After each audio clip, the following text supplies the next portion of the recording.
네, 이제 남은 10분 시간 동안 수출 실적 관리를 중심으로 해서 정리를 해보도록 하겠습니다.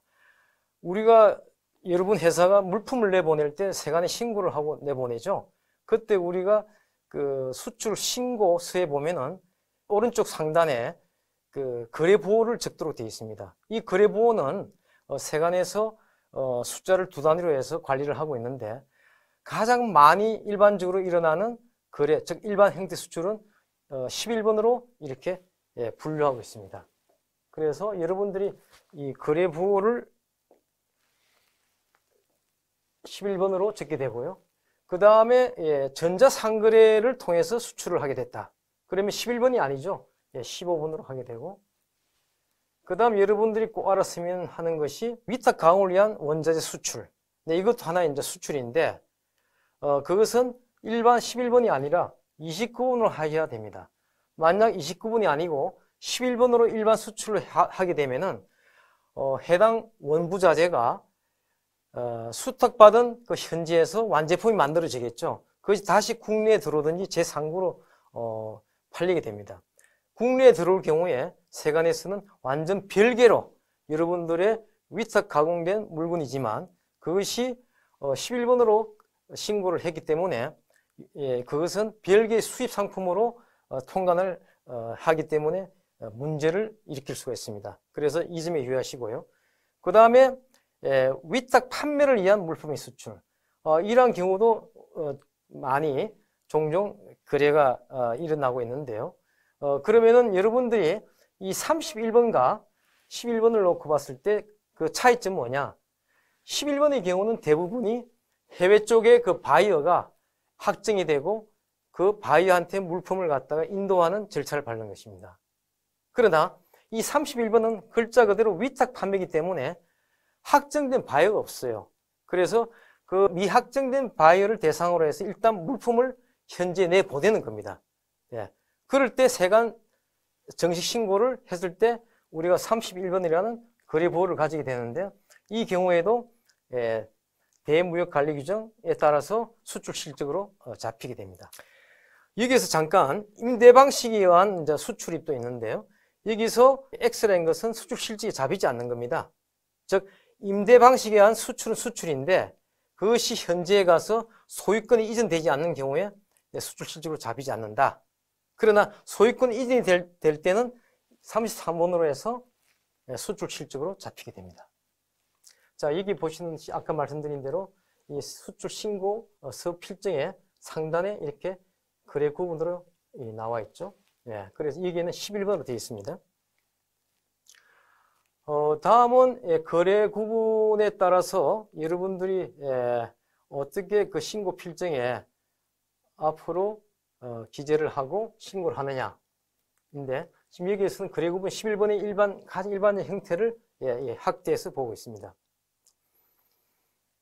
자, 이게 보는 것은 수출품을 수리 후에, 즉 외국에서 나갔던 물건이 다시 문제가 있거나 아니면 외국에서 처음부터 그 상품이 문제가 있음으로 해서 한국에 다시 들어와서 수리 후에 다시 재수출되는 경우에, 이때는 일반 수출이 아니라 89번으로 하게 됩니다.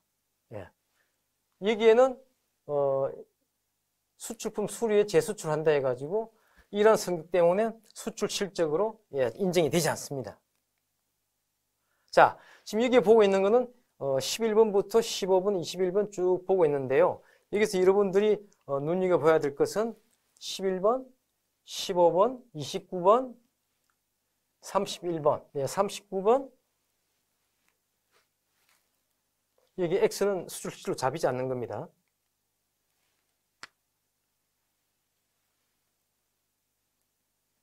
(71번의) 경우도 미8군 주한미군에 납품을 했다. 달러는 받았지만도 수출로 인주되지 않고 불화물품을 수출한 경우에 수출 실적으로 인정이 됩니다. 그 다음에 외국 물품을 수입 통관 후 원 상태로 수출한 경우, 그리고 중개무역을 위해서 외국에서 물품이 1차로 한국을 경유해서 통관을 거치지 않고 바로 제3국으로 나가는 경우에 이런 그 신고는 79분 하게 되는데요. 실제로 잡히지 않습니다. 네. 또 한 가지 여러분들이 예구에서 개최되는 국제 행사나 이런 전시회 때 참가하기에 무상으로 반출한 물품은 실제로 잡히지 않습니다.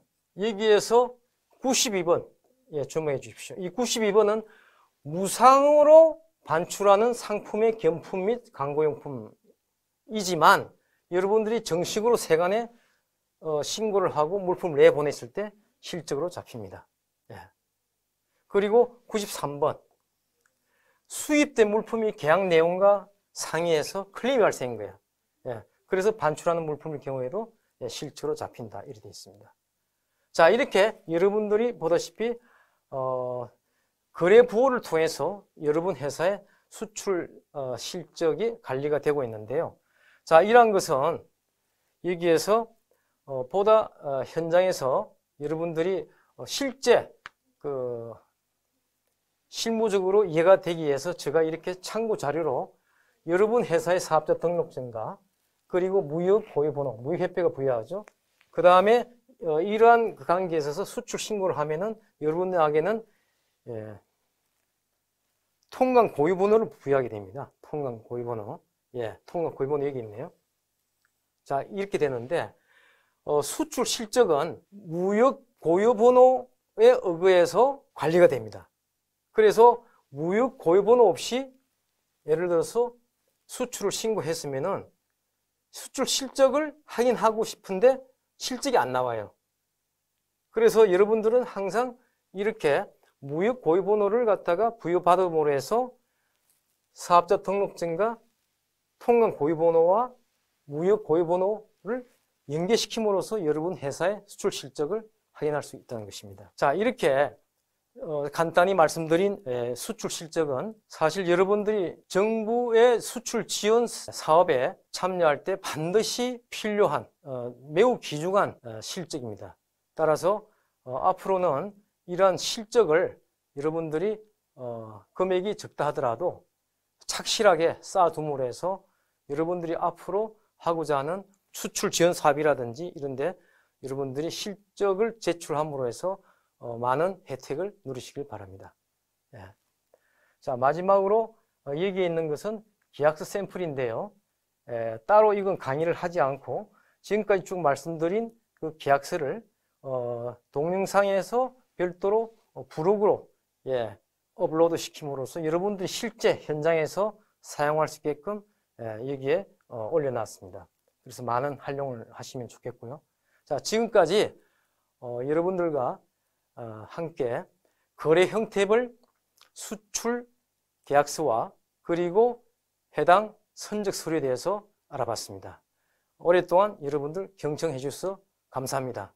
여러분 회사가 발전을 거듭하시고 코로나 위기를 잘 극복하시길 진심으로 바라겠습니다. 감사합니다.